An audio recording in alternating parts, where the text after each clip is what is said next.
Cette émission est une production de la télévision régionale des Moulins.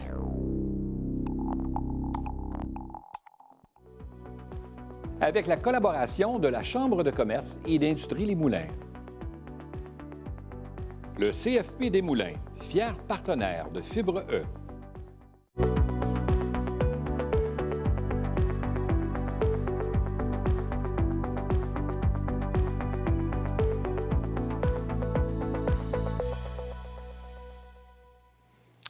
Bienvenue à Fibre E. Aujourd'hui, je reçois un couple d'entrepreneurs qui ne craignent pas la nouveauté. Ils ont lancé leur entreprise en 2021, peu de temps après être devenus un couple. Et maintenant, ils accueillent un bébé au sein de leur famille. Il s'agit de Sandra Dumoulin et de Mathieu Ventura, les fondateurs de Armoire Di Lusso. Je le dis bien?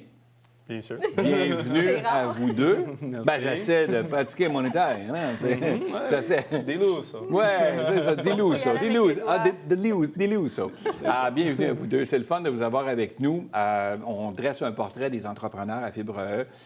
Chaque semaine, on tente de percer un peu le monde de l'entrepreneuriat pour donner le goût aux gens qui nous écoutent de se lancer en affaires. Des fois, on a le goût, on a des bonnes idées, mais on n'ose pas faire le saut. Et vous l'avez fait en pleine pandémie, disons-le, là, dans une période qui n'était pas tout à fait facile, mais vous y avez cru, vous étiez en plus un nouveau couple, comme je le disais en intro, et là, le bébé arrive. Alors vraiment, là, conciliation travail-famille, ça vous concerne directement. Alors, on va en parler un peu. Je vais débuter avec toi, Mathieu. Oui. De ton côté, qu'est-ce qui fait que tu t'es lancé dans l'entrepreneuriat? Qu'est-ce qui t'a attiré vers ça? Bon, en fait, pour commencer dès le début, j'ai étudié en gestion d'affaires, en marketing, à niveau collégial. Puis, j'ai pas aimé ça, pas tout. Après commencer de travailler, le fait de faire le marketing, côté marketing. Fait que tout de suite après, j'ai retourné à l'école. Je voulais faire quand même quelque chose avec mes mains, mais quand même faire quelque chose artistique, design, tout ça. Fait que j'ai retourné à l'école, j'ai étudié en ébénisterie, puis travaillé une couple de places. Puis là, avec mon expérience en gestion d'affaires ou expérience plus études, c'est ça qui m'a poussé vers ouvrir ma propre compagnie parce que je me sentais assez sécure, prêt pour lancer dans le domaine. Puis j'aime beaucoup ce que je fais. Fait que... Et là, quand tu as lancé ton entreprise, tu étais dans le décor? Oui, on était ensemble en tant que couple. OK. Mais Mathieu, c'est vraiment sa compagnie à lui. Il est 100 actionnaire de sa compagnie. Moi, je travaillais, au moment où lui a ouvert, je travaillais pour une autre compagnie en architecture. OK. Et puis, j'ai décidé de me joindre après la fermeture de cette compagnie-là pour qui je travaillais. Donc, OK, cette compagnie-là a fermé. Oui. Donc, tant qu'à trouver un emploi ailleurs, tu as dit, ben, je vais aller l'aider. Là. Exactement. On a formé une bonne équipe dès le départ. Fait qu'on s'est dit, ben pourquoi pas former cette équipe-là aussi dans le travail puis unir nos forces ensemble. Donc, Et là, je dévoile peut-être un secret, mais la perception que j'en ai, c'est que la pénurie de main-d'œuvre est tellement difficile pour plusieurs entreprises que vous avez décidé dès maintenant de créer la relève de demain. C'est ça? on le souhaite. Non. On ne sait pas si elle va aimer ça. Non, mais le on bébé a souhaite. 3 semaines à peine. là. Alors, c'est quelque chose. Félicitations à vous Merci. deux. Merci. Donc, vous assurez un peu votre relève de demain. Il ne sait pas encore, mais c'est ça. Ah, elle va le savoir bien. Ah, on va le savoir. Bon, bientôt. voilà, Ouais, voilà, on va c'est bon. savoir bientôt. Donc là, l'entreprise a vu le jour en 21. Aujourd'hui, on est en 2024, donc déjà 3 ans d'opération. Comment ça se passe, tout ça, le fait d'être En fait, partir de zéro, là, dans notre pratiquement, là? 3e année, on a déménagé à un nouvel locaux où on fait vraiment la manufacturation de A à Z, incluant le design. Fait qu'on a débuté dans un petit garage. En fait, notre première shop, c'était un petit garage de chez mon oncle. Là. Puis, tu sais, je faisais couper des morceaux ailleurs, puis je faisais l'assemblage des armoires, puis je m'en allais les installer chez le client. Fait que j'ai débuté ça toute seule. Ça, c'était première année, puis là, où est-ce qu'on est rendu 3 ans plus tard, on a notre propre comment c'est ça? Entrepôt, Ouais. tu sais, atelier, en fait. On a un gros showroom, tu sais, un bel emplacement, puis on a nos propres machines en Star aussi. Fait qu'on fait vraiment toute la manufacturation de A à Z. Quand on part comme ça, puis on est deux dans la même entreprise, j'ai entendu des histoires à deux comme ça, où un des deux continue à travailler à l'extérieur pour se sécuriser au niveau financier, le temps que l'entreprise prenne un certain coup. Dans votre cas à vous, tous les revenus viennent de l'entreprise en soi. Là. Ouais. Ça se passe comment? C'était une bonne idée, une bonne décision ou difficile? Ou... C'est à évaluer. T'sais, en fait, moi, je me suis joint pas mal dans les débuts, mais reste que ça faisait quand même, je pense, 1 an à peu près que tu étais déjà, ouvert et tout ça. Fait qu'il y a eu quand même une période, un petit tremplin, si je peux dire, entre le moment où je me suis joint à la compagnie. Fait que ça a permis un peu de voir les stats, voir les chiffres, puis être certain. Parce que, en fait, quand tout vient de la même vache à lait, c'est sûr que ça peut créer un petit peu d'insécurité. Puis, comme on se le disait un petit peu hors caméra, Pierre, les banques, ils regardent ça quand on a besoin de financement, si on veut s'acheter une maison et tout ça. Donc, c'est quelque chose qui est juste bien évalué, tout simplement, au départ. Puis je pense que c'est un peu ça qu'on a fait. Puis finalement, bien, ça se passe très bien.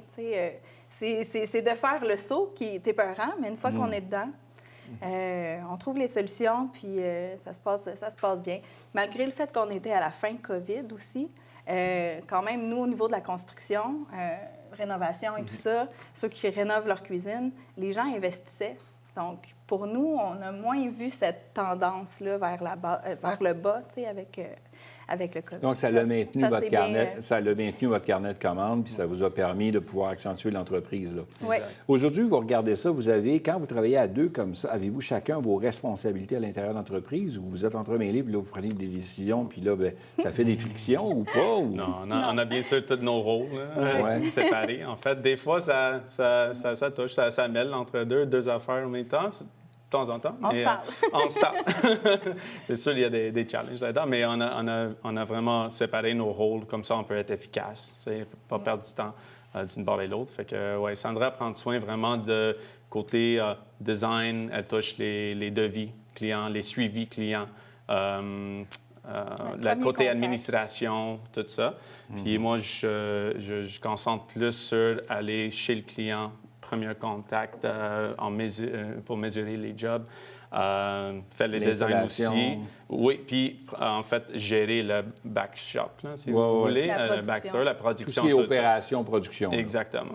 Fait que elle est plus dans le bureau, je suis plus en arrière dans l'atelier. Ça vous permet de séparer vos responsabilités. Puis quand vous arrivez à la maison, il y a toujours la conciliation travail-famille. Là, vous avez un nouveau-né maintenant. Donc, cette petite-là a besoin d'attention aussi. Donc, ça se passe comment? Êtes-vous en mesure de séparer les deux ou vous réussissez à toujours parler de l'entreprise tout le temps puis des soucis que vous avez? Ou, Au début, je trouvais que c'était un petit peu un challenge. Là. On parlait beaucoup de la job quand on retournait de la job à la maison, en fait. Mais à un moment donné, ça te rattrape. Puis en fait, il faut mettre des barrières quand vous partez de la job, de vraiment à la maison, plus parler de la job. Ça, c'est important, je pense. C'est super important. Ouais. Surtout quand on travaille à 2 comme ça, c'est ça. Parce que les gens qui nous écoutent, qui disent, bien écoute, j'ai le goût de me lancer en affaires, mais j'ose pas trop parce que, justement, tu sais, avec mon épouse ou avec mon conjoint, ma conjointe, peu importe, bien, ça devient insécurisant parce que des fois, tu es ami dans la vie ou tu es un couple qui fonctionne bien, mais au travail, des fois, c'est pas toujours évident non plus. On n'a pas nécessairement toujours les mêmes lignes de pensée et tout ça. Exactement. Ça va bien de votre côté. On a été chanceux. Quand vous regardez les 3 ans qui ont été faits, qu'est-ce qui a été les plus grands défis, selon vous, pour emmener l'entreprise où vous êtes actuellement? Wow. C'est vraiment une bonne question. Le plus grand défi. Je pense que c'est... tu sais, quand tu es passionné de ce que tu fais, il y a tout le temps un côté un peu plate de côté administration qui est là aussi.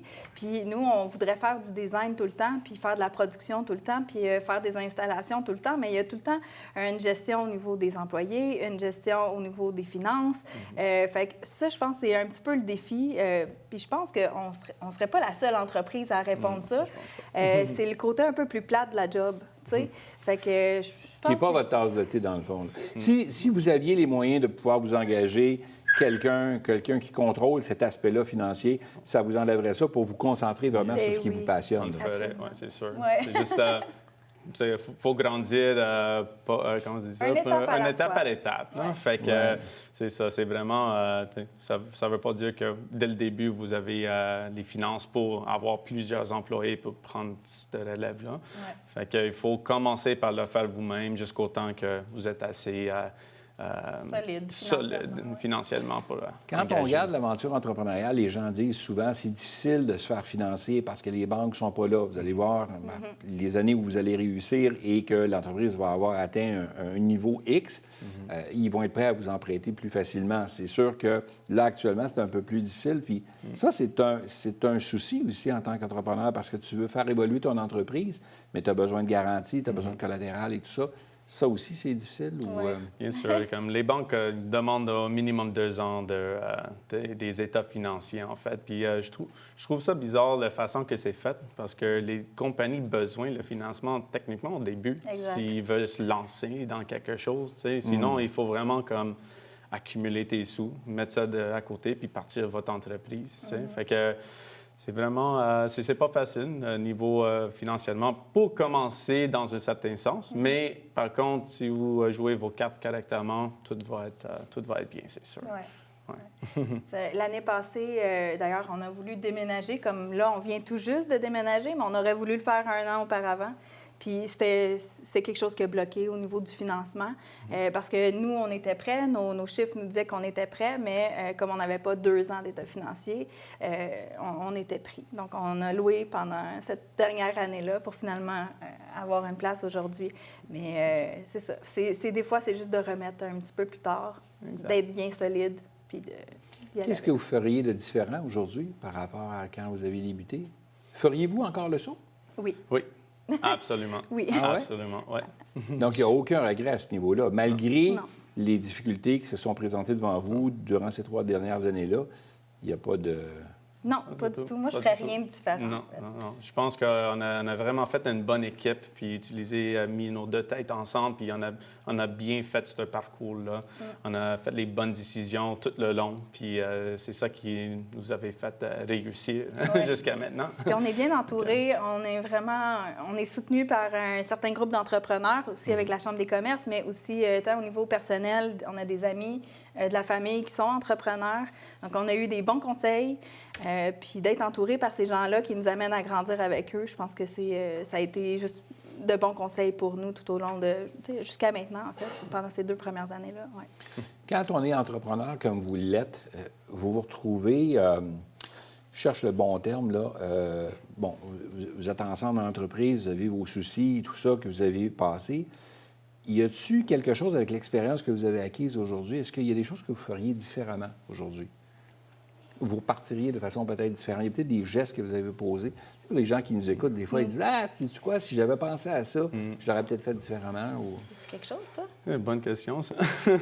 Moi, Peut-être évaluer comme le marché un petit peu plus dès le début. Comme je me suis juste lancé là-dedans, puis en espérant, croise les doigts, que je vais avoir une bonne clientèle. Peut-être faire un petit peu plus de R&D, Research Development, pour chercher le marché avant. Juste faire un petit peu plus de recherche au début. Vous êtes bien gentils tous les deux d'être venus à l'émission, puis longue vie à la petite popoune. Merci. Félicitations, puis longue vie à votre entreprise. C'est bien Vous êtes des gentil. beaux entrepreneurs, c'est bien le fun. Merci. Très passionnés. Merci à vous. Merci beaucoup.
Cette émission est une production de la télévision régionale des Moulins.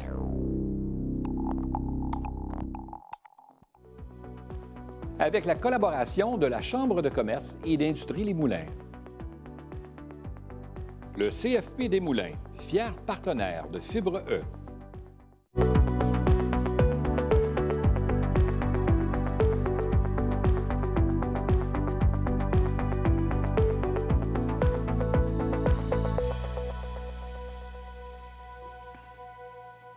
Bienvenue à Fibre E. Reprendre une entreprise familiale permet de bien connaître les dessous de celle-ci. Par contre, gravir les échelons n'est pas nécessairement plus simple lorsqu'on est le fils du propriétaire.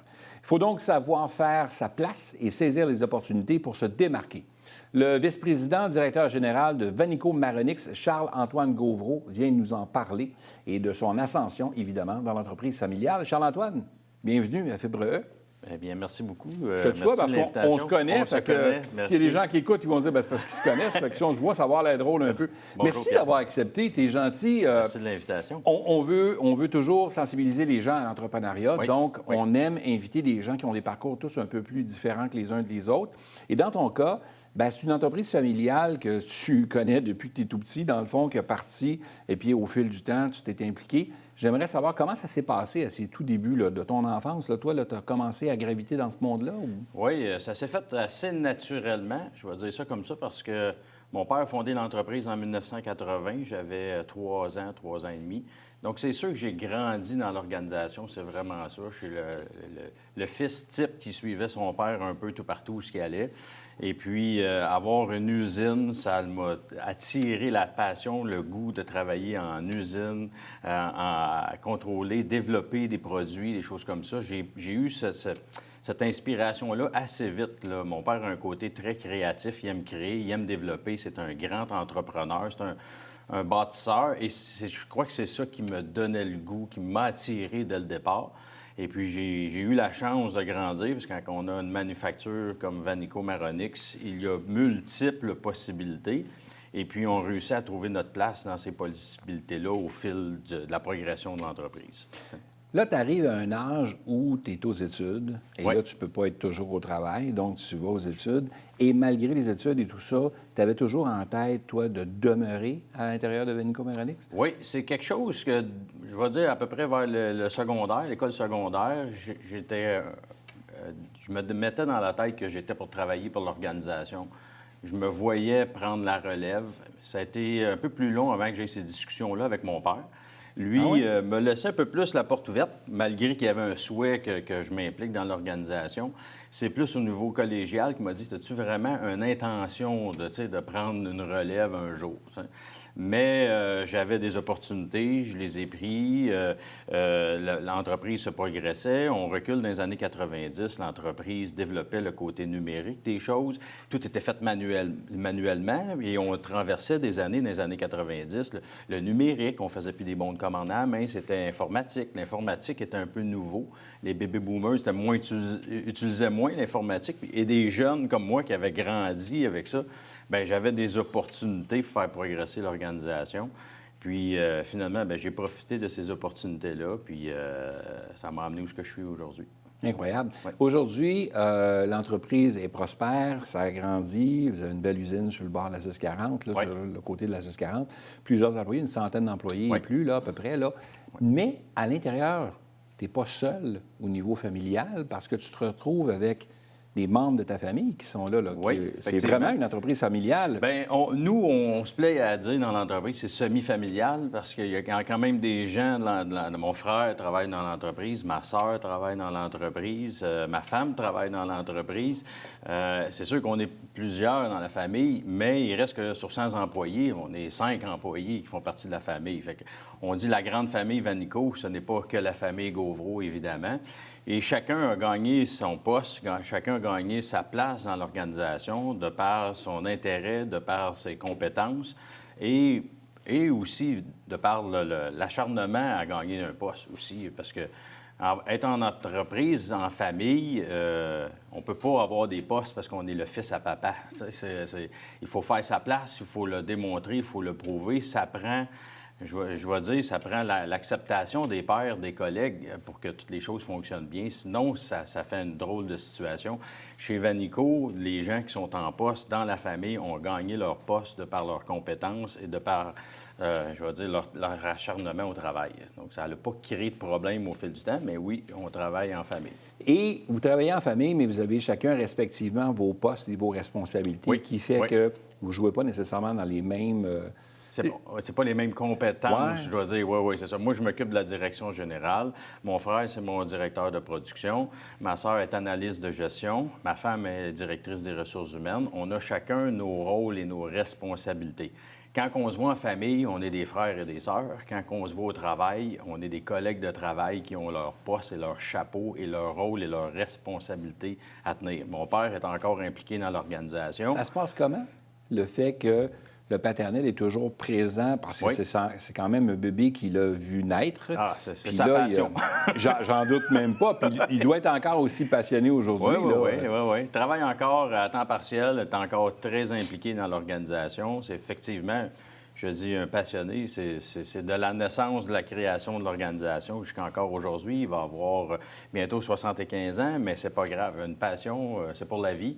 Puis on la sent encore. Il peut amener encore une vision des choses. Il nous laisse la place. C'est sûr qu'il y a des choses, au fil des années, je vais dire pour ma part, on va amener les choses un peu différemment. C'est un peu normal qu'on ait des discussions entre vice-président, président. Je crois que ça se passe dans chacune des organisations de toute façon. Ça fait partie des choses. Puis chacun doit amener du sien pour faire progresser l'organisation. C'est un travail d'équipe, c'est le partage d'idées, c'est le choc des idées qui font en sorte que l'entreprise peut faire une certaine croissance au bout de la ligne. Les gens qui nous écoutent, là, t'entendais tantôt, puis tu disais que quand vous n'êtes pas au travail, vous êtes des frères et sœurs, mais quand vous êtes au travail, vous êtes des collègues. Vous, respectivement, vous avez chacun vos responsabilités. Ta sœur n'étant pas, ton épouse n'étant pas un collègue ou un frère ou une sœur, c'est quand même ton épouse. Oui. Comment vous faites puis vous avez des enfants ensemble et tout ça, alors vous avez une vie familiale et vous avez une vie professionnelle, mais vous êtes toujours ensemble ou à peu près, malgré que vous avez vos responsabilités, là. Oui. Êtes-vous en mesure de... Comment vous faites cette coupure-là entre les deux? Parce que les gens qui nous écoutent puis ils disent, bien là, on se partira ensemble. Ouais, mais là, ça ne marchera pas si on est ensemble. Oui. Comment on fait pour... Je vous cacherai pas que ça a fait partie d'une grosse réflexion quand ma conjointe a décidé de venir travailler pour l'organisation. Et encore plus quand mon père a dit, je crois que ta conjointe ferait notre meilleure directrice des ressources humaines. Là, il a fallu qu'on ait des grosses réflexions en couple. Pour dire, on est-tu assez fait fort comme couple pour soutenir ça? Et puis, on réussit à le faire. On réussit à faire une cassure professionnelle, amoureuse. La vie professionnelle, c'est pas la même chose que la vie amoureuse, c'est pas la même chose que la vie de parent. On réussit à faire une fermeture, on arrive à la maison, on essaie de mettre, excusez l'anglicisme, la switch à off un peu pour le travail.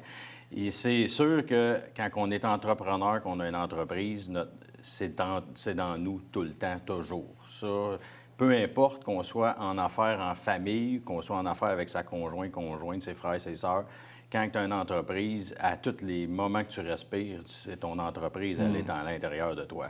Mais il y a moyen de ne pas faire en sorte que ce n'est que ça quand que c'est le temps de faire la vie de couple, c'est la vie de couple, la vie de parent, c'est la vie de parent. Il faut profiter des bons moments, des choses de la vie. Puis l'équilibre, je fais partie du groupement des chefs d'entreprise. On nous enseigne beaucoup que l'équilibre est la meilleure des choses pour la pérennité de nos vies comme entrepreneurs, comme gestionnaires. Puis c'est ça qui fait la différence. Aller seulement juste dans une direction ou une autre, si on ne vit que d'une vie professionnelle, ça se peut qu'à un moment donné, l'équilibre fasse en sorte que les choses ne fonctionnent pas. On réussit à Donc, ce que tu donnes comme message, c'est d'avoir justement cet équilibre-là entre la conciliation travail et la conciliation famille. Oui. Il faut se parler, il faut se communiquer, ça, c'est sûr. Des fois, ma conjointe a envie de me parler d'une problématique qui est arrivée dans l'usine, dans la journée. Moi, je n'étais pas au courant, occupé pour d'autres choses.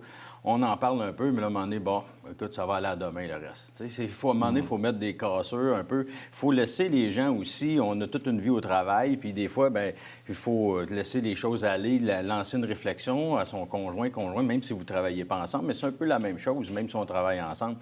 J'ai eu une dure journée. Pourquoi? Si on le garde pour nous, bien, ça fait une soirée plate un peu. Tu sais, ça nous trotte dans la tête. Si on est capable de l'exprimer, puis l'autre est capable de nous écouter, mais à un moment donné, bien, on ne passera pas toute la soirée là-dessus, mais ça l'aide les deux à ventiler et tout, puis ça l'aide à passer à autre chose. Alléger un peu. Oui, effectivement. Ouais. Si, quand tu regardes toutes ces années, ça fait combien de temps là, que tu es... Moi, j'ai acheté des actions en 2010 avec mon partenaire Alain Belzile. On a acheté chacun 25 à chaque. Puis depuis ce temps-là, on est en partie actionnaire de l'entreprise. OK. Donc, ce qui veut dire que là, aujourd'hui, ça fait quoi, 14 ans à peu près, 14-15 ans que tu es actionnaire de l'entreprise, une entreprise que tu connais bien, comme tu le dis. Quand tu regardes ces années-là, aujourd'hui, est-ce que tu ferais des choses différemment? Est-ce que le parcours serait différent avec l'expérience que tu as acquise? Le parcours ne serait pas différent. Peut-être que je l'aurais fait dans certaines situations un peu plus vite, mais des fois, il y a des choses... Oui, il y a des choses qu'on se dit... Exemple, on a fait un gros investissement en 2017. On a déménagé l'organisation, on a investi en équipement. Est-ce qu'on l'aurait fait plus vite avec du recul? Peut-être que je l'aurais fait un peu plus vite. Ça, je vous dirais que c'est le calculateur en moi qui voulait être sûr d'avoir la bonne décision, mais finalement... Les choses se sont bien passées. On a eu une belle opportunité. Je ne l'avais pas avant. Il y a des fois, forcer l'opportunité n'est pas toujours mieux. Il faut attendre le bon moment. Il faut savoir où aller s'en aller. Fait que je crois que je le ferais probablement dans le même sens. Je ne referais pas nécessairement des éléments. Je leur ferais de la même chose, je pense. Okay. Quelqu'un t'écoute à la maison et il se dit, écoute, mon père a une entreprise, j'ai gravité là-dedans. Est-ce que je fais le saut? Ah, il faut. Ah, il faut... Si vous avez la passion, ça, c'est sûr, ça part de là. Le faire, je vais dire, le faire, je ne l'ai pas fait pour mon père. Je l'ai fait pour moi en premier. Ça, c'est la chose numéro un. Les gens doivent le faire pour eux, pour se réaliser. Mon père a parti son organisation pour se réaliser en affaires. Moi, j'ai décidé de la continuité pour me réaliser, moi. Je ne l'ai pas fait pour faire le souhait à mon père. Ouais. Je l'ai fait parce que moi, je voulais me développer là-dedans. J'aimais l'environnement. J'aimais développer. On fait des salles de bain, on peut les créer, les développer. On a une usine, on a de l'équipement. Tu sais, c'est large. On fait travailler des gens. J'aime le côté du nous, de l'équipe. On a une coopérative de travailleurs actionnaires. On réussit en équipe. Moi, c'est ça que j'aimais, c'est ça que je voulais réaliser. Et là, prendre la relève, bien, ça me donnait l'opportunité d'être un chef d'orchestre là-dedans. C'est ça que je voulais. Et je l'ai fait pour moi. En tu te réalises pleinement. C'est ça que je dirais aux gens de faire. Et la clé numéro un que je retiens, la passion. Donc, il faut tailler la passion. La passion, oui. Charles-Antoine, c'est tout le temps qu'on avait. Ça va vite, hein? Ça va vite, oui. Ça passe très rapidement. Mais merci d'être venu nous exprimer un peu ton parcours d'entrepreneur. C'est ce qu'on veut faire découvrir à Fibre E. Alors, si ça peut vous donner le goût à la maison de vous lancer comme Charles-Antoine le fait, bien, n'hésitez pas. On n'a seulement qu'une seule vie à vivre. Alors, vivez-la pleinement. Merci tout le monde.